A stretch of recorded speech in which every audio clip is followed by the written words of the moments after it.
দাড়ি টুপি পাগড়ি জুব্বা যাই হোক লেবাস পোশাক, আমাদের মধ্যে বেশিরভাগ ম্যাক্সিমাম ইল্লা মাশাআল্লাহ দুনিয়া পূজারি। দুনিয়ার ভালো মন্দ আগে বুঝবো, তারপর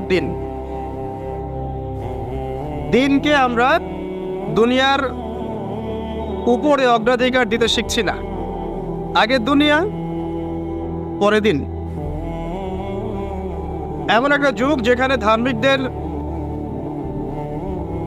ঐক্যবদ্ধ থাকার কথা, স্পেশালি মুসলিমদের, কিন্তু আমরা মুসলিমদের মধ্যে কোনো ঐক্য দেখতে পারি না। যতই ঐক্যের বলে আওড়াই না কেন, বাস্তবতা হচ্ছে এই যে আসলে এখানে ঐক্যের কোনো নামগন্ধ নাই। কিন্তু আমরা চাই যে সবাই ঐক্যবদ্ধ হই। ঠিক আছে, অদ্ভুত যুগ। দেখবেন 5 ওয়াক্ত নামাজ পড়ছে মাশাআল্লাহ, মসজিদ কমিটি সব